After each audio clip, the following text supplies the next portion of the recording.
بسم اللہ الرحمن الرحیم۔ عصر کے وقت عرش کا فیصلہ، ایک ایسا فیصلہ جس کا اعلان خود اللہ تعالیٰ نے کیا اور قسم کھا کر فرمایا کہ ہر پریشانی، ہر مصیبت منٹوں میں ختم ہو سکتی ہے۔ ذرا ٹھہر کر سوچئے، جب خالق ایک کائنات خود کسی عمل کی گارنٹی دے رہا ہو تو پھر اس کے اثر میں شک کی گنجائش کیسے باقی رہ سکتی ہے؟ محترم ناظرین، آج ہم آپ کو ایک ایسی تسبیح کے بارے میں بتانے جا رہے ہیں جو آپ کی زندگی کے ہر اندھیرے کو روشنی میں بدل سکتی ہے۔ وہ تسبیح جو پریشانیوں کے پہاڑوں کو ریزہ ریزہ کر دیتی ہے، وہ تسبیح جس کے بارے میں فرمایا گیا کہ جس گھر میں اسے صرف ایک بار بھی پڑھ لیا جائے اس گھر سے مصیبتیں، تنگ دستی، بے چینی اور شیطانی اثرات سب ختم ہو جاتے ہیں اور دلوں میں سکون اتر آتا ہے۔ اور آج ہم صرف آپ کو وہ تسبیح ہی نہیں بتائیں گے بلکہ اس کا صحیح طریقہ بھی بتائیں گے تاکہ عصر کے وقت کی تمام برکتیں، رحمتیں اور انعامات آپ کو مکمل طور پر حاصل ہو سکیں۔ اس لیے گزارش ہے، اس پیغام کو آخر تک ضرور سنیے، کیونکہ ہو سکتا ہے یہی وہ موڑ ہو جو آپ کی زندگی بدل دے۔ محترم ناظرین، آج کے اس تیز رفتار اور پریشانیوں سے بھرے دور میں ہر طرف ایک عجیب سی بے چینی ہے۔ ہر شخص کسی نہ کسی اندرونی کرب میں مبتلا ہے۔ کوئی دولت مند ہے مگر سکون سے محروم، کوئی غریب ہے مگر پریشانیوں میں گھرا ہوا۔ حکمران ہو یا عام انسان، ہر زبان پر ایک ہی شکوہ ہے، کاروبار میں برکت نہیں، گھروں سے سکون اٹھ گیا، رشتے ٹوٹ رہے ہیں، اولاد نافرمان ہو رہی ہے۔ کیا آپ نے کبھی غور کیا کہ یہ سب کیوں ہو رہا ہے؟ کیوں ہمارا معاشرہ دن بدن مسائل کے سمندر میں ڈوبتا جا رہا ہے؟ اس کا جواب نہ کسی سائنسدان کے پاس ہے، نہ کسی ماہر نفسیات کے پاس، بلکہ اس کی جڑ ہماری اپنی غفلت میں چھپی ہوئی ہے۔ ہم اپنے خالق، اپنے مالک، اپنے رزاق اللہ رب العزت سے دور ہو چکے ہیں۔ ہم دنیا کی عارضی دولت، فانی لذتوں اور جھوٹی چمک دمک کے پیچھے اس قدر بھاگ رہے ہیں کہ ہم نے اپنے دین کو، اپنی ابدی نجات کے ذریعے کو پیچھے چھوڑ دیا ہے۔ اور جب انسان اپنے مقصد تخلیق کو بھول جاتا ہے تو پھر اس پر دنیاوی مشکلات کے دروازے کھول دیے جاتے ہیں تاکہ وہ تھک کر، ٹوٹ کر واپس اپنے رب کے در پر آ جائے۔ یہ ایک اٹل حقیقت ہے کہ ہم جتنا قرآن کے نور سے دور ہوں گے، جتنا اپنے پیارے نبی حضرت محمد صلی اللہ علیہ وسلم کی سنتوں سے دور ہوں گے، اتنا ہی ہم پریشانیوں میں گرتے چلے جائیں گے، کیونکہ دل کا سکون صرف اور بچادن میں ہی صرف اللہ کے ذکر میں ہے۔ لیکن محترم ناظرین، یہاں مایوس ہونے کی بالکل ضرورت نہیں ہے، کیونکہ ہمارا رب کوئی سخت گیر نہیں بلکہ وہ تو نہایت رحم اور کرم کرنے والا ہے۔ اس کی رحمت اتنی وسیع ہے کہ وہ چھوٹی سی نیکی کو بھی قبول کر لیتا ہے اور بڑے سے بڑے گناہوں کو معاف کر دیتا ہے۔ وہ اپنے بندوں سے 70 مانوں سے بھی زیادہ محبت کرنے والا ہے، ہر لمحہ ہمیں توبہ کا موقع دینے والا ہے۔ ذرا اللہ کی رحمت کی ایک جھلک دیکھیے جو ہمیں بخاری شریف کی ایک مشہور روایت میں ملتی ہے۔ بنی اسرائیل کی ایک عورت جو گناہوں میں ڈوبی ہوئی تھی، ایک دن سخت گرمی میں سفر کر رہی تھی۔ راستے میں اس نے ایک کتے کو دیکھا جو پیاس سے تڑپ رہا تھا، کیچڑ چاٹ رہا تھا۔ اس عورت کے دل میں رحم جاگا۔ اس نے اپنے چمڑے کے موجے میں پانی بھر کر اس کتے کو پلا دیا۔ دنیا کی نظر میں یہ ایک چھوٹا سا عمل تھا، مگر اللہ رب العزت نے اس نیکی کو اتنا پسند فرمایا کہ اسی ایک عمل کے بدلے اس کے تمام گناہ معاف کر دیے۔ ذرا سوچئے، اگر ایک گناہ گار عورت کے ایک چھوٹے سے رحم کے عمل کو اللہ نے بخشش کا ذریعہ بنا دیا، تو اگر ہم انسانوں پر رحم کریں، اپنے رشتوں کو جوڑیں اور سب سے بڑھ کر اپنے رب سے تعلق مضبوط کر لیں تو ہماری زندگی میں کتنی جلدی بدلاؤ آ سکتا ہے۔ اور ایک حدیث قدسی میں اللہ تعالیٰ فرماتے ہیں، اے ابن آدم، اگر تو میرے پاس زمین بھر کر گناہ لے کر آئے مگر میرے ساتھ کسی کو شریک نہ کیا ہو تو میں تیرے پاس اتنی ہی مغفرت لے کر آؤں گا۔ یہ ہے ہمارے رب کی شان کربی، اس کی غفاریت۔ وہ تو صرف ہمارے ایک قدم کا انتظار کر رہا ہے۔ اب جب ہم اپنے رب کی اس رحمت اور کرم کو سمجھ چکے ہیں تو یہ جاننا بھی ضروری ہے کہ اس سے تعلق کیسے جوڑا جائے، کیونکہ جیسے ہی یہ تعلق جڑتا ہے ہر پریشانی، ہر مصیبت خود بخود ختم ہونے لگتی ہے۔ اور اس تعلق کو جوڑنے کا سب سے پہلا، سب سے اہم ذریعہ 5 وقت کی نماز ہے، جو دین کی بنیاد ہے۔ یہ نماز ایمان کا ستون اور اس کا عملی ثبوت ہے۔ محترم ناظرین، اسلام کی روح عبادت اور ذکر الہی میں پوشیدہ ہے۔ تلاوت قرآن اور اللہ تعالیٰ کا ذکر، اس کی حمد اوسنا اور تسبیحات اللہ کے ذکر کی سب سے اعلیٰ صورتیں ہیں۔ کچھ لمحات ایسے ہوتے ہیں جو اللہ کے یہاں خاص فضیلت رکھتے ہیں، اور انہی میں سے ایک بابرکت وقت عصر کا وقت ہے۔ عصر کے وقت انسان پر سورج اپنی منزل کے آخری کنارے کی طرف بڑھ رہا ہوتا ہے، دنیا کی رونقیں مدھم پڑنے لگتی ہیں اور فضا میں ایک خاص خاموشی چھا جاتی ہے۔ یہی وہ لمحہ ہوتا ہے جب دلوں کے دروازے ذکر الہی کے لیے سب سے زیادہ نرم ہو جاتے ہیں۔ اسی ساتھ میں عرش کے فیصلے کے وقت جب کوئی بندہ اخلاص نیت کے ساتھ یہ تسبیح پڑھنا شروع کرتا ہے تو اس پر رحمت الہی کے دروازے کھلنے لگتے ہیں۔ اس کی ہر مصیبت، ہر مشکل منٹوں میں ختم ہونے لگتی ہے۔ اس کے گرد فرشتے حصار قائم کر لیتے ہیں، وہ اللہ تعالیٰ کی حفاظت میں آ جاتا ہے اور شیطان اس کے قریب بھی نہیں آ سکتا۔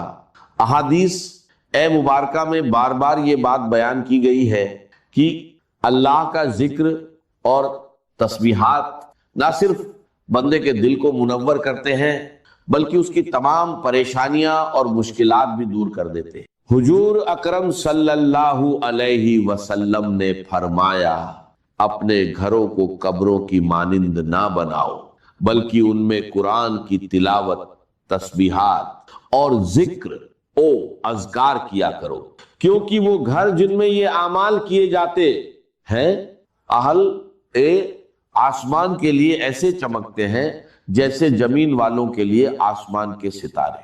عصر کے وقت جب یہ تسبیح پڑھی جاتی ہے تو یہ وقت دعا کی قبولیت کا بھی ہوتا ہے، یہ عرش کے فیصلے کا وقت ہوتا ہے۔ اس گھڑی میں بندہ اللہ کے سب سے قریب ہوتا ہے، اس کی زبان سے نکلنے والا ہر کلمہ اللہ کے حضور خاص مقام رکھتا ہے۔ حضور اکرم صلی اللہ علیہ وسلم کی زندگی اس بات کا عملی ثبوت ہے کہ کس طرح تسبیحات اور ذکر اذکار سے تعلق انسان کی زندگی کو بدل دیتا ہے۔ آپ صلی اللہ علیہ وسلم کی تعلیمات ہمیں یہ سکھاتی ہے کہ اللہ کا ذکر صرف زبان سے نہیں بلکہ دل سے کیا جائے۔ جب بندہ سچے دل سے اللہ کی حمد اوسنا اور اس کے ذکر میں مشغول ہوتا ہے تو اس پر خاص عنایت نازل ہوتی ہے۔ اولیاء اور صالحین بھی ہمیشہ اللہ تعالیٰ کے ذکر و اذکار کے لیے اوقات مقرر کرتے تھے، اور ان میں عصر کا وقت خاص اہمیت رکھتا تھا، کیونکہ یہ وہ لمحہ ہوتا ہے جس میں دن کا اختتام اور رات کی روحانی ابتدا ایک دوسرے سے ملتے ہیں۔ یہی عرش پر فیصلے کا وقت ہے۔ نماز عصر کی اہمیت اور فضیلت کے بارے میں حضور پاک صلی اللہ علیہ وسلم نے متعدد احادیث میں ارشادات فرمائے ہیں، جن میں نماز عصر کی حفاظت کی تاکید کی گئی ہے۔ رسول اللہ صلی اللہ علیہ وسلم نے فرمایا، جس نے عصر کی نماز چھوڑ دی اس کے اعمال ضائع ہو گئے۔ یہ حدیث اس بات کی واضح دلیل ہے کہ نماز عصر ایمان اور عمل کی بنیاد ہے۔ جو اس نماز کی پابندی کرتا ہے گویا وہ اپنے ایمان کی حفاظت کرتا ہے، اور جو اسے ترک کرتا ہے وہ اپنے نیک اعمال سے محروم ہو جاتا ہے۔ نماز عصر جنت کی ضمانت ہے۔ رسول اللہ صلی اللہ علیہ وسلم نے فرمایا، جو شخص فجر اور عصر کی نمازوں کی پابندی کرے گا وہ جنت میں داخل ہوگا۔ یہ حدیث واضح کرتی ہے کہ نماز عصر بندے اور اللہ کے درمیان ایک مضبوط عہد کی مانند ہے۔ جو بندہ فجر اور عصر کی پابندی کرتا ہے اس کے لیے جنت کی بشارت ہے، اور عصر کے وقت دعا کی قبولیت بھی ایک عظیم حقیقت ہے۔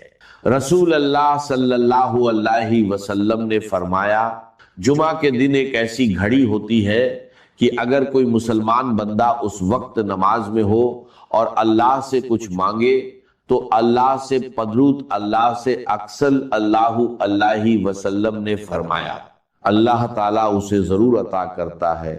صحابہ کرام رضی اللہ عنہم نے عرض کیا، یا رسول اللہ صلی اللہ علیہ وسلم وہ گھڑی کون سی ہے؟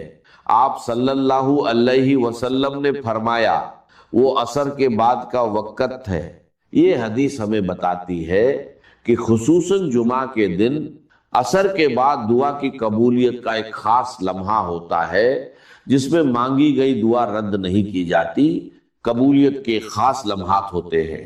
یہ وقت روحانی طور پر بے حد انتہائی بابرکت ہوتا ہے، لہٰذا عصر کے بعد قرآن کی تلاوت، ذکر اور دعا کا اہتمام کرنا قبولیت کا سبب بنتا ہے۔ عصر کی نماز فرشتوں کے گواہ ہونے کا وقت ہے۔ رسول اللہ صلی اللہ علیہ وسلم نے فرمایا، تمہارے پاس رات اور دن کے فرشتے آتے ہیں اور وہ فجر اور عصر کے وقت جمع ہوتے ہیں۔ پھر جو فرشتے تمہارے پاس رات گزارتے ہیں وہ اوپر جاتے ہیں اور اللہ تعالیٰ ان سے پوچھتا ہے، تم نے میرے بندوں کو کس حال میں چھوڑا؟ وہ عرض کرتے ہیں، ہم نے انہیں نماز پڑھتے ہوئے چھوڑا اور نماز پڑھتے ہوئے پایا۔ عصر کا وقت وہ مبارک لمحہ ہے جب فرشتے بندے کے اعمال اللہ کے حضور پیش کرتے ہیں۔ جو شخص اس وقت عبادت، تلاوت یا ذکر میں مشغول ہوتا ہے اس کا حال فرشتے اللہ کے سامنے بہترین صورت میں پیش کرتے ہیں۔ عصر کے بعد نیکیوں کی برکت کے بارے میں رسول اللہ صلی اللہ علیہ وسلم نے فرمایا، جو شخص کسی نیک عمل پر دن کے اختتام میں قائم رہتا ہے اللہ تعالیٰ اس پر اپنی رحمت نازل فرماتا ہے۔ عصر کا وقت دن کے اختتام کا وقت ہوتا ہے، یعنی دن کی محنتوں، فیصلوں اور اعمال کا نچوڑ۔ اگر بندہ اس وقت ذکر الہی، تلاوت یا دعا میں مشغول ہو جائے تو گویا وہ اپنے دن کو خیر و برکت کے ساتھ مکمل کرتا ہے۔ نماز عصر کے وقت یعنی عرش کے فیصلے کے وقت، اس تسبیح کو پڑھنے سے نہ صرف گھریلو مسائل حل ہونے لگتے ہیں بلکہ روحانی طور پر انسان کے دل پر سکون اور اطمینان نازل ہوتا ہے۔ اس تسبیح کی خاص بات یہ ہے کہ اسے پڑھنے والا انسان خود بھی اللہ کی رحمتوں کے سائے میں آ جاتا ہے اور اس کے ارد گرد کا ماحول بھی نورانی ہو جاتا ہے۔ یہ تسبیح دلوں کی تنگی کو کشادگی میں بدل دیتی ہے، مایوسی کو امید میں تبدیل کر دیتی ہے اور انسان کے اعمال کو ایسا نکھار دیتی ہے کہ وہ اللہ کے خاص نظر اکرم کا مستحق بن جاتا ہے۔ محترم ناظرین، ذرا سوچئے کہ آپ نہیں چاہتے کہ آپ کی تمام مشکلات اور پریشانیاں دور ہو جائیں؟ کیا آپ نہیں چاہتے کہ آپ کے بچے نیک بنے، آپ کے رزق میں برکت ہو، آپ کی زندگی سکون سے بھر جائے اور آپ کا دل ہر وقت ہوتے ہوتے بات یہاں تک پہنچی کہ عبادت کا مطلب ہے نماز، روزہ، حج اور زکوٰۃ۔ اب پہلی بات تو یہ سوچئے، کیا انسان ہر وقت نماز پڑھتا ہے، ہمیشہ روزہ رکھتا ہے؟ جب اللہ کہہ رہا ہے میں نے تو پیدا ہی کیا میری عبادت کے لیے، کوئی اور کام اگر وہ کر رہا ہے تو وہ میرے مقصد تخلیق کے خلاف کر رہا ہے۔ وما خلقت الجن والانس الا لیعبدون، میں نے تو جنوں اور انسانوں کو صرف اس لیے پیدا کیا کہ میری عبادت کریں۔ تو اصل میں بات کیا ہے؟ یہ نماز، روزہ، حج اور زکوٰۃ یہ بھی عبادات تو ہیں، اصل عبادت کچھ اور ہے۔ اصل عبادت کیا ہے؟ عبد کہتے ہیں غلام کو۔ غلام پچھلے زمانے کا تصور کیجئے، یہ ایسا نہیں تھا جیسے آپ کسی کو ملازم رکھ لیں۔ آج امپلائر امپلائی ریلیشن شپ یہ اور ہے۔ آپ نے کسی کو ملازم رکھا ہے، فرض کیجئے دہاڑی پر رکھا ہے، وہ 8 گھنٹے کام کرے گا، پھر چھٹی کرے گا، اس کے بعد وہ آپ کا کوئی تابع نہیں ہے، آپ کا غلام نہیں ہے، بلکہ آپ کا بھی ایک ہی ووٹ ہوگا، جب الیکشن ہوگا اس کا بھی ایک ہی ووٹ ہوگا۔ تو اصل میں غلام جو ہوتا تھا وہ ہما وقت، ہما تن، ہما جہد، ہما وجوہ بندگی کرتا تھا، اطاعت کرتا تھا۔ ملازم کہہ سکتا تھا کہ میرے تو اوقات ختم ہو گئے، آپ نے کسی کو رکھا خانسامہ کی حیثیت سے، اور فرض کیجئے ابھی فلش سسٹم نہیں آیا تھا تو بیت الخلا جو ہے آپ جس طرح کے ہوتے تھے سب کو یاد ہے، کسی دن بھنگن نہیں آئی، آپ کہیں اس سے خانسامہ سے کدھر جاؤ بیت الخلا صاف کراؤ، وہ صاف کہے گا صاحب میں آپ کا میں تو خانسامہ ہوں، میں آپ کو کھانا پکا کر دینے کا پابند ہوں، میں یہ آپ کا بیت الخلا صاف کرنے کا تو پابند نہیں ہے، کہے گا کہ نہیں کہے گا؟ لیکن غلام نہیں کہہ سکتا، غلام تو ملکیت ہے، وہ 24 گھنٹے کا مطیع ہے، جو کام کہا جائے کرنے پر مجبور ہے، انکار نہیں کر سکتا۔ اور آپ کو معلوم ہو ایک اور بات ہونی چاہیے کہ غلام تو خود مملوک ہوتا ہے، اس کی ملکیت کوئی نہیں ہوتی۔ آقا نے کوئی اگر کوٹھڑی دے دی ہے کہ تم رات کو اس میں سو جایا کرو تو کیا وہ اس کوٹھڑی کا مالک ہو گئے؟ آقا نے کوئی چارپائی دے دی ہے اس پر سویا کرو تو کیا چارپائی کا مالک ہو گئے؟ قطعاً نہیں، خود مملوک ہے۔ اور پچھلے زمانے میں غلاموں کا معاملہ کیا تھا؟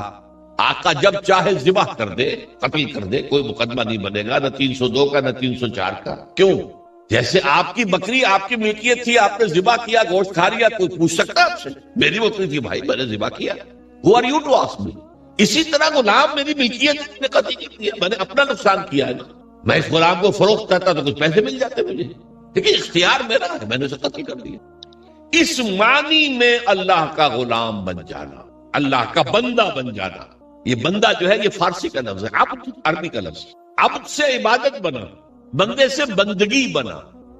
چنانچہ شیخ سعدی کا شعر ہے مشہور، جو مسجدوں میں پہلے لکھا جایا کرتا تھا، آج کل تو ہمارا نئی قسم کی مسجدوں کے ڈیزائن بنتے ہیں نا، پچھلے زمانے میں کیا ہوتا تھا؟ اس در کے اوپر چوکٹا بنا ہوا ہے، روز محشر کے جاں گداز بوت اولی پرسش نماز بوت، وہ قیامت کا دن جو بہت سخت ہے، پہلا حساب نماز کا ہوگا۔ اور یہ شعر میں لکھا ہوتا تھا، زندگی آمد برائے بندگی، زندگی بے بندگی شرمندگی، یہ زندگی ہمیں ملی ہی بندگی کے لیے ہے، وما خلقت الجن والانس الا لیعبدون۔ تو اگر ہم بندگی نہیں کرتے اللہ کی تو شرمندگی ہی شرمندگی ہے، گویا کہ ہم اپنے مقصد تخلیق کو تو پورا نہیں کر رہے۔ آپ نے قلم بنایا تھا لکھنے کے لیے، لکھتا نہیں ہے تو اٹھا کے پھینک دیں گے، آپ اس کو کوڑے میں ڈالیں گے۔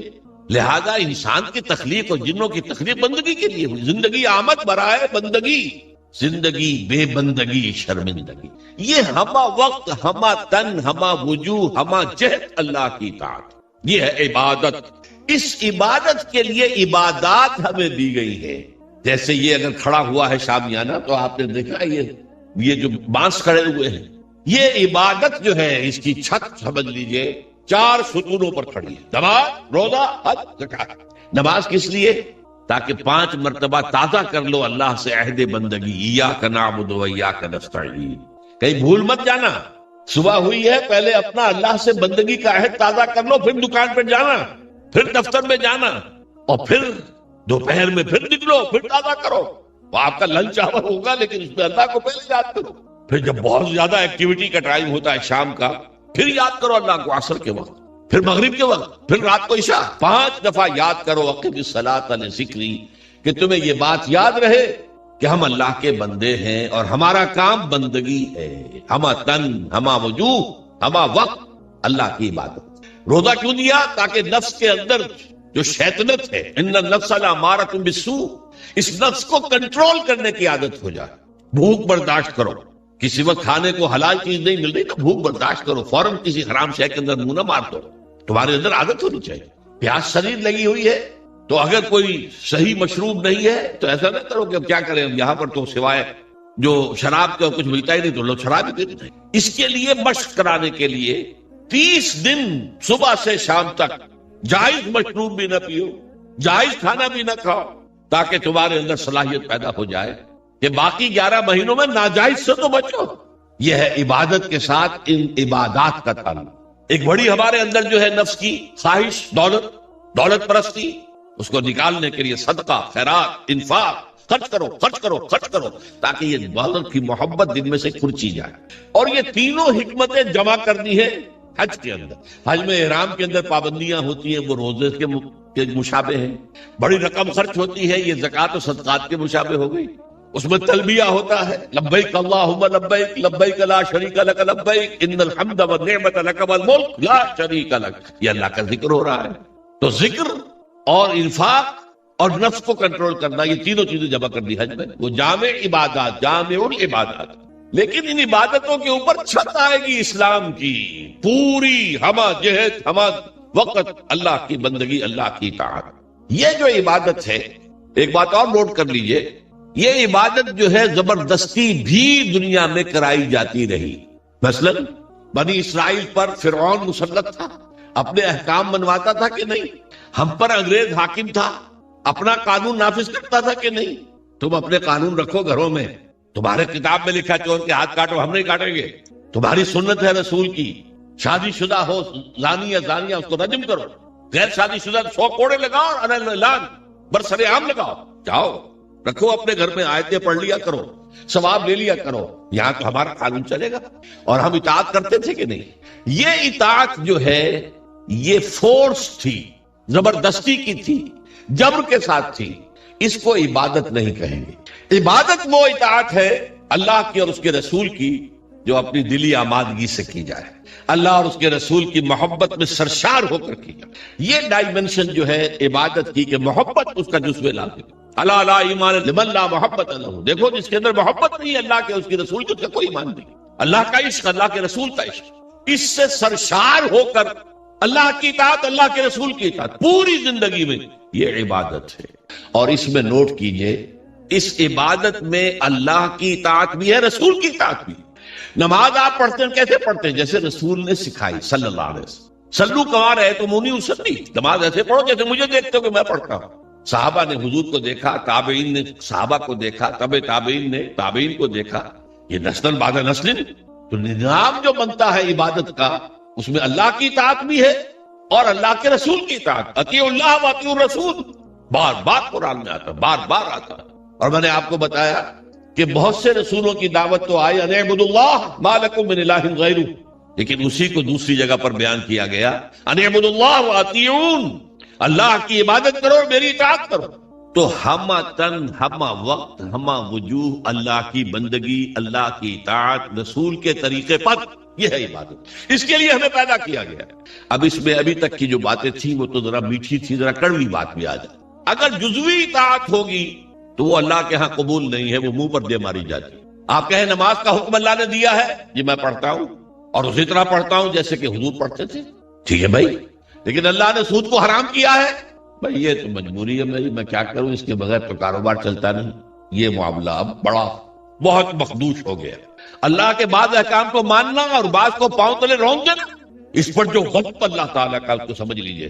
سورہ بقرہ کی آیت نمبر 85، افتؤمنون ببعض الکتاب وتکفرون ببعض، کیا تم ہماری کتاب اور ہماری شریعت اور ہمارے قانون اور ہمارے احکام کے ایک حصے کو مانتے اور ایک دوسرے کو نہیں مانتے؟ فما جزاء من یفعل ذلک منکم، تو کوئی سزا نہیں ہے اس کی جو یہ طرز عمل اختیار کریں گے. اللہ کی اطاعت جزوی، یہ مانیں گے یہ نہیں مان سکتے، یہ کریں گے یہ نہیں کر سکتے. فما جزاء من یفعل ذلک منکم الا خزی فی الحیاۃ الدنیا، اس کی سزا اس کے سوا کچھ نہیں کہ دنیا کی زندگی میں تو ذلیل اور خوار اور رسوا کر دیے جائیں. وَيَوْمَ الْقِيَامَةِ يُرَدُّونَ فِي أَشَدِّ الْعَذَابِ، يُرَدُّونَ إِلَىٰ أَشَدِّ الْعَذَابِ، اور قیامت کے دن شدید ترین عذاب میں جھونک دیے جائیں. دیکھیے یہ میرا قول نہیں، میں تو اللہ کی بات بتا رہا ہوں. پہلا حصہ آج پوری دنیا میں ہمیں نظر آ رہا ہے، ہم ذلیل و خوار ہیں. شاعر کہتے رہے ہیں آج کیوں ذلیل کے کل تک نہ تھی پسند، گستاخی فرشتہ ہماری جناب میں. دنیا میں ہر مسلمان جو ہے، ہر انسان چوتھا یا پانچواں انسان مسلمان ہے. 1/4 آف ورلڈ پاپولیشن اور 1/5 ایٹ لیسٹ. لیکن مسلمانوں کے لیے عزت کہیں نہیں، ذلت. دنیا کے معاملات میں ہم سے کوئی رائے نہیں دیتا. کسنبی پرسد کے بھیا کیشتی تم کون ہو؟ اب G7 بیٹھیں گے، فیصلہ کریں گے، G8 ہوں گے، G9 ہوں گے، G13 ہوں گے، G15 ہوں گے، یا یہ کہ سیکیورٹی کونسل ہوگی UNO کی، وہ فیصلہ کریں گے. تم کون؟ کوئی مسلمان ملک نہ 3 میں نہ 13 میں، نہ G7 میں نہ G15 میں، کوئی بھی نہیں. ہماری پالیسیاں کوئی اور بناتے ہیں. ہمارے پاس تو کوئی کنڈولیزا رائس آ جاتی ہے یا اس سے پہلے کوئی اور آ جاتا تھا، آ کر حکم دے کے چلے جاتے ہیں، یہ کرو، اور کرتے ہیں، دونوں ہاتھ جوڑ کر کرتے ہیں. یہ صورتحال کیوں ہے؟ یہ ذلت اور یہ رسوائی. اور ایک بات پر توجہ کیجئے، آج دنیا میں اس پورے گلوب میں جہاں بھی خون بہتا ہے مسلمان کا بہتا. 50 برس سے کشمیر میں اور فلسطین میں کس کا خون بہ رہا ہے؟ بوسنیا میں کس کا بہا؟ کوسوو میں کس کا بہا، مقدونیہ میں کس کا بہا، چچنیا میں کس کا خون بہ رہا ہے، فلپائنز میں کس کا خون بہ رہا ہے، تھائی لینڈ میں اب شروع ہو گیا ہے۔ ایک صوبے میں مسلمان اکثریت میں ہیں، وہ چاہتے ہیں کہ ہمیں علیحدہ ملک دیا جائے، ان کے اوپر گولیاں برس رہی ہیں، مارا جا رہا ہے۔ اس سے پہلے صومالیہ میں کس کا خون بہا تھا؟ نوٹ کر لیجئے، آج اس پورے ارضی پر خون جہاں بہ رہا ہے وہ مسلمان کا۔ افغانستان میں لاکھوں مار دیے، اور آپ کو معلوم ہے کہ عراق کے اندر کتنے لاکھ مار دیے گئے، کچھ اندازہ ہی نہیں، اور ابھی تک معاملہ چل رہا ہے۔ یہ ذلت و رسوائی کیوں ہے کہ ہم اپنی پوری زندگی میں اللہ کی بندگی نہیں کر رہے، لہذا اللہ نے کہا ذلت رسوائی، ضربت علیہم الذلۃ والمسکنہ۔ اب ذلت اس دنیا میں، تذلل اور ذلت، یہ تمہارا مقدر ہے، یہ سزا ہے اللہ کی۔ بش کا باپ کچھ نہیں کر سکتا، شیرون کا باپ کچھ نہیں کر سکتا جب تک کہ اذن رب نہ ہو، پتہ نہیں ہل سکتا جب تک کہ اذن رب نہ ہو۔ کیوں ہو رہا ہے یہ اللہ کی سزا ہے۔ فما جزاء من يفعل ذلك منكم الا خزي في الحیاۃ الدنیا ویوم القیامۃ یردون الی اشد العذاب۔ جو لوگ بھی یہ روش اختیار کریں کہ دین کا ایک حصہ قبول سر آنکھوں پر اور ایک حصہ پاؤں تلے، ان کی سزا اس کے سوا کچھ نہیں کہ دنیا کی زندگی میں ذلیل و خوار کر دیے جائے، اور آخرت کی زندگی میں قیامت کے دن شدید ترین عذاب میں جھونک دیے جائے۔ یہ طرز عمل اللہ کو کافروں کے مقابلے میں، اگر مسلمان یہ طرز عمل کریں گے تو کافروں سے بدتر ہے اللہ کی نگاہ میں۔ وہ تو صرف صاحب کہتے ہیں ہم نہیں مانتے محمد کو صلی اللہ علیہ وسلم، ہم نہیں مانتے قرآن کو، نہیں مانتے۔ آپ کہتے ہیں ہم مانتے ہیں اور پھر اللہ کے احکام پر عمل نہیں کرتے۔ یہ چیز وہ ہے جو اللہ تعالیٰ کو کفر کے مقابلے میں زیادہ ناپسندیدہ۔ یہی وجہ ہے قرآن میں کہا گیا منافقت جسے ہم کہتے ہیں، ان المنافقین فی الدرک الاسفل من النار، منافقین جو ہیں جہنم کے سب سے نچلے طبقے میں ہوں گے، کافروں سے بدتر ہوں گے، کافروں کے نیچے ہوں گے۔ کیوں کہتے وہ ہیں کہ ہم ایمان رکھتے ہیں اللہ پر، ہم ایمان رکھتے ہیں اللہ کے رسول پر، ہمیں عشق ہے اللہ کے رسول سے۔ دیکھو ہم نعتیں پڑھتے ہیں، دیکھو ہم حج کے لیے جاتے ہیں، دیکھو ہم عمرے کرتے ہیں، دیکھو رمضان میں کتنی چہل پہل ہمارے یہاں ہو جاتی افطاری کے وقت، دیکھو مسجدیں بھری ہوتی ہیں تراویح میں، لیکن بھائی وہ اسلام کا قانون کہیں نافذ ہے؟ کہیں اسلامی احکام کی تنفیذ ہے؟ تمہاری یہ ادھوری اور جزوی عبادت اللہ کو قبول نہیں ہے۔ اللہ جو ہے بہت غیور ہے، جسے آپ کہتے ہیں نا پیکج ڈیل۔ پیکج ڈیل کیا ہوتا ہے؟ ٹیک اٹ اور لیو اٹ، ہمیں تمہاری کوئی ضرورت نہیں ہے، اللہ تو غنی ہے عن العالمین، ہمارا دین لینا ہے پورا لو ورنہ دفاؤ۔ یا ایھا الذین آمنوا ادخلوا فی السلم کافہ، اہل ایمان اسلام میں داخل ہو پورے کے پورے سمجھے۔ جزوی اسلام اسلام نہیں ہے، جزوی عبادت عبادت نہیں ہے، جزوی بندگی بندگی نہیں ہے، بلکہ ڈٹائی ہے، ڈٹائی اللہ کے ساتھ مذاق ہے۔ قرآن مجید میں آیا ہے نا، یہ لوگ جو ہیں یخادعون اللہ والذین آمنوا وما یخدعون الا انفسهم، یہ دھوکہ دینا چاہتے ہیں اللہ کو اور اہل ایمان کو، حالانکہ دھوکے اپنے آپ کو ڈالا۔ تو پہلی بات بڑی سخت ہو گئی، اسی لیے اقبال کہتا ہے کیومی گویم مسلمانم بلرزم کہ دانم مشکلات لا الارا۔ میں جب کہتا ہوں میں مسلمان ہوں تو مجھ پر لرزہ طاری ہوتا ہے، اس لیے کہ مجھے معلوم ہے لا الہ الا اللہ کہہ دینا آسان ہے، اس پر پورا اترنا بہت مشکل۔ اللہ کی ہمہ تن، ہمہ وقت، ہمہ وجوہ، ہمہ جہد اطاعت، رسول کی اطاعت کے ذریعے سے، یہ عبادت ہے جس کے لیے کہ ہمیں پیدا کیا گیا۔ اب صورتحال اس وقت کیا ہے؟ ظاہر بات ہے کہ میں اور آپ یہاں پر اللہ کا شریعت نافذ ایک دم تو نہیں کر سکتے، لیکن ہماری عبادت جو ہے وہ تو ادھوری ہو گئی۔ ہم اس ملک کے فرد ہیں، ہم شہری ہیں، ہم ووٹ ڈالتے ہیں، ہم لوگوں کو چنتے ہیں، وہ جا کر جو ہے حکومتیں بناتے ہیں، لیکن حکومت وہ ہے جو اللہ کے احکام کو نافذ نہیں کر رہی، جس کو کہا گیا وَمَن لَّمْ يَحْكُم بِمَا أَنزَلَ اللَّهُ فَأُولَٰئِكَ هُمُ الْكَافِرُونَ، جو اللہ کی اتاری ہوئی شریعت کے مطابق فیصلے نہیں کرتے وہی تو کافر ہیں۔ تم نے کسے کافر سمجھا ہے؟ بتوں سے تجھ کو امید ہے، خدا سے نو امیدی۔ مجھے بتا تو صحیح، اور کافری کیا ہے؟ کافری تو یہی ہے وَمَن لَّمْ يَحْكُم بِمَا أَنزَلَ اللَّهُ فَأُولَٰئِكَ هُمُ الْفَاسِقُونَ وَمَن لَّمْ يَحْكُم بِمَا أَنزَلَ اللَّهُ فَأُولَٰئِكَ هُمُ الظَّالِمُونَ۔ یہ تین فتوے ہیں مفتی اعظم، اللہ سے بڑا مفتی تو کوئی نہیں، اور تین فتوے اس کے ہیں یہ، جو اللہ کی اتاری ہوئی شریعت کے مطابق فیصلے نہیں کرتے وہی تو کافر ہیں، وہی تو مشرک ہیں، وہی تو فاسق ہیں، باغی۔ یہ سورہ مائدہ کے 7ویں رکوع کے اندر یہ تینوں فتوے موجود ہیں۔ اب کیا کریں؟ ہمارا پورا معاشی نظام سود پر مبنی، انٹرسٹ بیس کیپیٹلسٹک سسٹم، یہودیوں کا ایجاد کردہ نظام، بینکنگ آج پوری دنیا میں۔ اب ہم بھی اس کے اندر زیادہ سے زیادہ آپ یہی کر سکیں گے نا کہ براہ راست ملوث نہ ہو، نہ آپ بینک سے قرضہ لیں سود پر، نہ بینک میں رقم رکھیں اور سود لینے کے لیے، یہ تو کر سکتے ہیں آپ۔ یہ بھی آپ نہیں کرتے تو آپ مجرم ہیں۔ لیکن یہ ہے کہ آپ اپنی معیشت سے سود کو خارج تو نہیں کر سکتے. حضور نے فرمایا ایک زمانہ آئے گا کہ لوگ اگر سود کھائیں گے نہیں تب بھی سود کا دخان، دھواں اور سود کا غبار، گردہ ان کے اندر جائے گا لازماً. کیوں؟ گندم کا ایک دانہ آپ کھاتے ہیں، اس کے لیے بیج خریدا گیا تھا سودی قرضے پہ، اس کے لیے فرٹیلائز خریدے گئے سودی قرضے پہ، پیسٹی سائیڈ خریدے گئے سودی قرضے پر، اس کے لیے جو ٹریکٹر خریدا گیا سودی قرضے پر، فصل کاٹنے کے لیے ہارویسٹر دیا گیا سودی قرضے پر. تو ایک ایک دانے میں سود ہے. کیا کریں گے آپ؟ کھائیں گے، آپ کے اندر جائے گا. اور حضور نے دو الفاظ ایسے استعمال کیے، دخان یا غبار. کبھی کبھی آپ کو معلوم ہے کہ فضا میں ایک گردہ سا چھا جاتا ہے پوری فضا. اب آپ کیا کریں گے؟ سانس لینا بند کر دیں گے؟ سانس لیں گے تو مریں گے، بند کر دیں گے تو مریں گے. لہذا وہ گردہ آپ کے اندر، آپ کے پھیپھڑوں میں جائے گا، آپ کو اختیار تو کوئی نہیں. اور دھواں، کہیں آپ کے گھر کے اندر آگ لگ گئی ہے، کسی ہوٹل میں آپ ہیں وہاں آگ لگ گئی ہے، دھواں کیا کریں گے آپ؟ سانس لینا بند کر دیں گے؟ سانس تو لیں گے جینے کے لیے، دھواں اندر جائے گا کہ نہیں؟ تو براہ راست کوئی شخص سود کھائے نہ کھائے، اس کا غبار یا اس کا دخان، اس کا دھواں لازماً اس کے اندر جائے. تو اب کیا کریں؟ جب تک پورے دین کو قائم نہ کیا جائے اس وقت تک ہماری بندگی جزوی بندگی ہے، ہماری عبادت جزوی عبادت ہے. اس گناہ کا کیا کفارہ ہے؟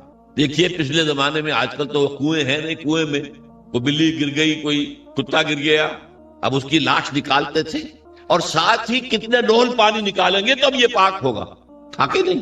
میرے اندر اگر گناہ جا رہا ہے، دھواں جا رہا ہے سود کا، میں سانس لے رہا ہوں اس فضا میں جس میں اللہ کا دین قائم نہیں ہے، تو میرے اندر گناہ جا رہا ہے، گناہ جا رہا ہے، گناہ جا رہا ہے.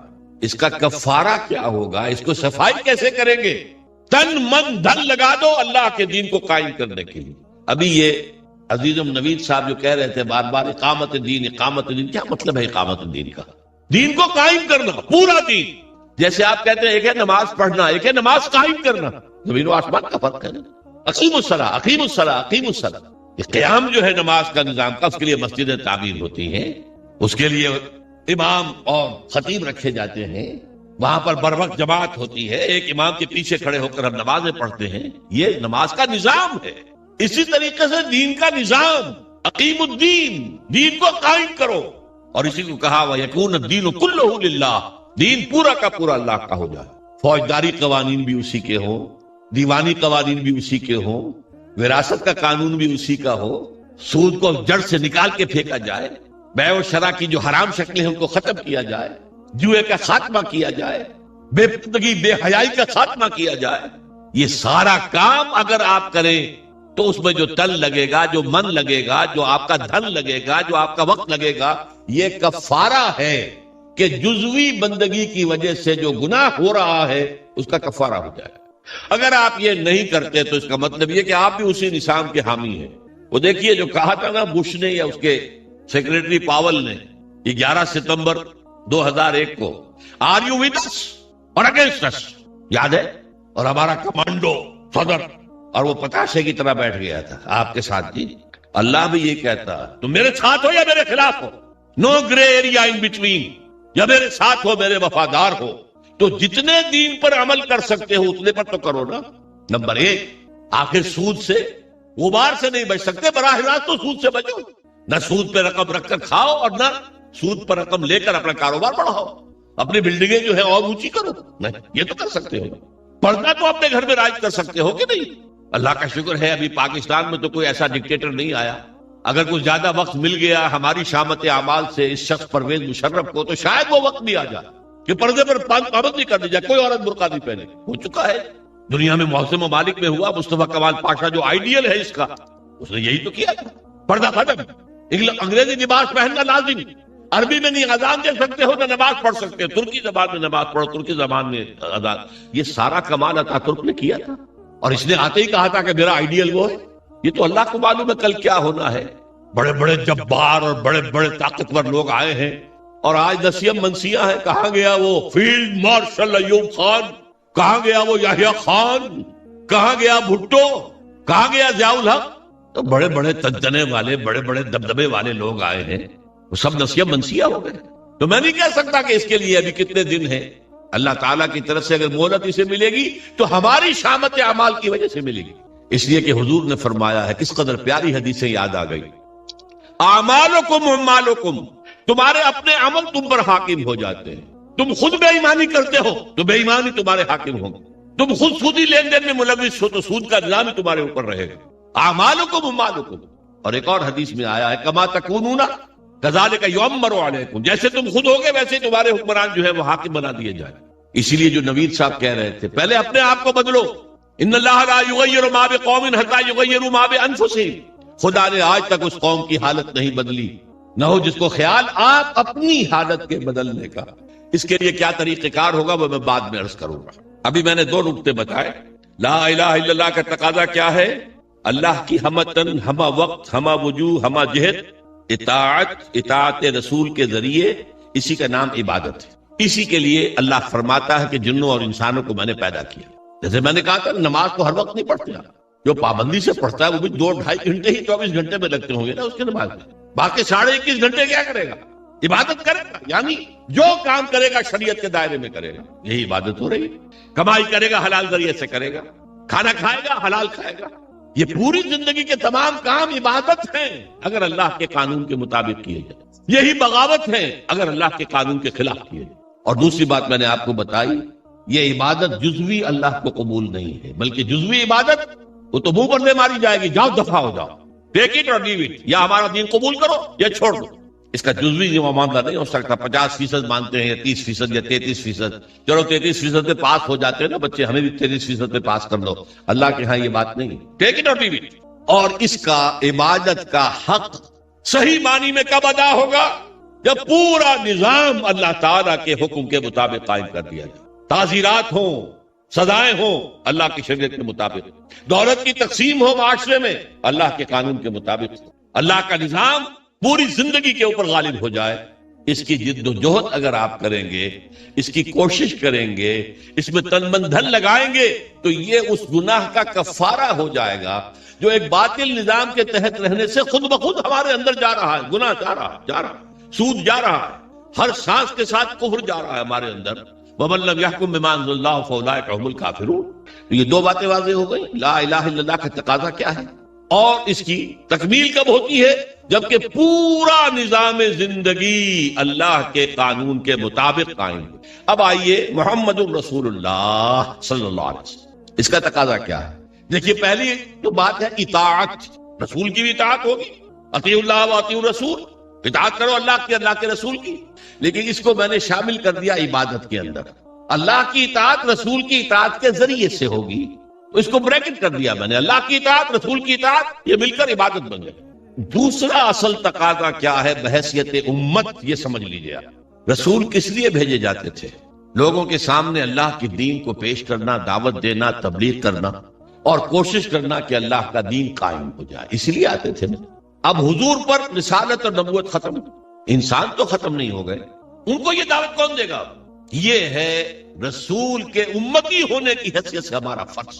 قرآن مجید میں اس کے لیے کہا گیا ہے، اصطلاح ہے شہادت علی الناس، لوگوں پر حجت قائم کر دینا تاکہ قیامت میں لوگ یہ نہ کہہ سکیں کہ اللہ ہمیں تو تیرا دین کسی نے پہنچایا ہی نہیں، ہم سے حساب کتاب کا ہے. میری بات سمجھ لیجئے، اگر کوئی دین پہنچا دے اس کا حق ادا کر دے، اب ان کے پاس کوئی عذر نہیں ہوگا. اسی لیے فرمایا سورہ نساء میں رسلا مبشرین ومنذرین لئلا یکون للناس علی اللہ حجۃ بعد الرسل وکان اللہ عزیزا حکیما. ہم نے اپنے رسولوں کو بھیجا بشارت دینے والے بنا کر. اللہ کی عبادت کرو گے تو بشارت ہے، راح و ریحان و جنت نعیم، اللہ تعالیٰ تمہیں اپنی جنتوں میں داخل کرے گا. اللہ کی عبادت سے سرکشی کرو گے تو پھر جہنم ہے، وماواہ جہنم وساءت مصیرا، اس کا ٹھکانہ جہنم ہے. تو وہ بشیر بھی تھے، نذیر بھی تھے، لیکن حاصل کیا تھا؟ لئلا یکون للناس علی اللہ حجۃ بعد الرسل، رسولوں کے آنے کے بعد لوگوں کے پاس کوئی عذر باقی نہ رہ جائے. اللہ ہمیں معلوم نہیں تھا، نہیں، ہر امت کے خلاف اس کا رسول کھڑا ہو کر گواہی دے گا پہلے قیامت کے دن، جسے آپ کہتے ہیں سرکاری گواہ، پروزیکیوشن وٹنس. اے اللہ تیرا جس پیغام آیا تھا میرے پاس میں نے انہیں پہنچا دیا تھا، اب اگر انہوں نے عمل نہیں کیا تو یہ ذمہ دار ہے. They can't plead ignorance، یہ نہیں کہہ سکتے ہمیں تو بتایا نہیں گیا، میں نے بتا دیا تھا. یہ ہے ان کے خلاف شہادت پڑے گی کہ اب یہ ذمہ دار ہے. بہت سادہ سی بات آپ کو سمجھا دوں مثال سے. آپ اپنے کسی عزیز کو کوئی پیغام بھیجتے ہیں، کل شام تک یہ کام میرا ضرور کر دینا کر دینا کر دینا کر دینا، ورنہ مجھے بہت نقصان ہو جائے گا۔ کسی آپ نے ایلچی کے ہاتھوں، پیغامبر کے ہاتھوں یہ پیغام بھیجا، وہ کام نہیں ہوا، آپ کا نقصان ہو گیا۔ اب آپ غصے میں بھرے ہوئے اپنے اس عزیز کے پاس گئے، میں نے تمہیں یہ پیغام بھیجا تھا، تم نے یہ کام نہیں کیا، میرے نقصان کا ذمہ دار کون ہے؟ تم ہو۔ اگر وہ یہ کہہ دے بھائی مجھے تو آپ کا پیغام کسی نے پہنچایا ہی نہیں، اب کوئی غصہ آپ کا رہ جائے گا اس کے خلاف؟ آپ پتاشے کی طرح بیٹھ جائیں گے نا، غصہ ختم۔ اب غصہ کس پر آئے گا؟ اس پیغامبر پر آؤ، بھلے آدمی تجھے میں نے پیغامبر بنایا تھا کہ پیغام پہنچانا، تم نے نہیں پہنچایا، میرے نقصان کے ذمہ دار تم۔ تو یہ پیغام رسانی کا منصب کتنا نازک ہے، کتنا نازک ہے، کتنا نازک۔ اگر آپ نے پیغام پہنچا دیا آپ فارغ ہو گئے، بری ہو گئے، وہ ذمہ دار ہیں۔ اگر آپ نے نہیں پہنچایا تو آپ مجرم ہیں، وہ نہیں ہے۔ اسی لیے کہا گیا سورہ اعراف کے شروع میں فَلَنَسْأَلَنَّ الَّذِينَ أُرْسِلَ إِلَيْهِمْ وَلَنَسْأَلَنَّ الْمُرْسَلِينَ، ہم پوچھ کر رہیں گے ان سے بھی جن کے طرف ہم نے رسولوں کو بھیجا، اور ہم پوچھ کر رہیں گے رسولوں سے بھی۔ پہلے رسولوں سے کہا جائے تم نے پہنچا دیا تھا، اب وہ کہیں گے کھڑے ہو اللہ میں نے پہنچا دیا، پھر کہیں گے اچھا اب تم بات کرو، تم نے پیغام میرا پہنچ گیا تھا، کتنا عمل کیا۔ یہی وجہ ہے، دیکھیے حضور نے اپنے آخری خطبے میں اپنی تعلیمات کے اہم نکات کو دوبارہ سہبارہ اس کو نمایاں کر کے پھر ایک سوال کیا۔ ذرا چشم تصور سے دیکھیے، 1.25 لاکھ کا مجمع، معمولی بات نہیں۔ آج بھی 20-30 لاکھ ہی اترے نا حج میں، 1.25 لاکھ، جبکہ شاید پورے عرب کی آبادی 2.5-3 لاکھ سے زیادہ نہیں ہوگی۔ 1.25 لاکھ آدمی جمع ہے، 1,24,000۔ آپ نے خطبہ دیا، اور خطبے کی شان کیا تھی؟ ایک لفظ 3 مرتبہ دہراتے تھے۔ لاؤڈ سپیکر تو تھا نہیں، تھوڑے فاصلے کے اوپر جیسے مکبر ہو جاتے ہیں نماز با جماعت میں، اگر لاؤڈ سپیکر نہیں ہے تو وہ مکبرین کھڑے ہیں، حضور نے ایک بات ادھر کہی، اب مکبرین نے آگے پہنچانی شروع کر دی، دوسری بات سامنے رخ کر کے کہی، دوسری مرتبہ وہی بات، اب سامنے والوں نے پہنچانا شروع کر دیا، تیسری مرتبہ بائیں طرف دیکھتے ہوئے کہی، اب بائیں والوں نے پہنچانا شروع کر دیا۔ آخر میں ایک سوال کیا، الا هل بلغت، لوگوں میں نے پہنچا دیا یا نہیں؟ پورے مجمع نے کہا بیک آواز، انا نشہد انک قد بلغت رسالۃ ونصحت الامۃ وبلغت رسالۃ وادیت الامانۃ وکشفت الغمۃ۔ اے نبی ہم گواہ ہیں، آپ نے حق تبلیغ ادا کر دیا، حق رسالت ادا کر دیا، ہماری خیر خواہی کا حق ادا کر دیا، اور کفر کے اور ضلالت کے پردے چاک کر۔ 3 دفعہ کہا الا هل بلغت، اور جواب آیا انا نشهد انک قد بلغت رسالۃ وادیت الامانۃ ونصحت الامۃ وکشفت الغمۃ۔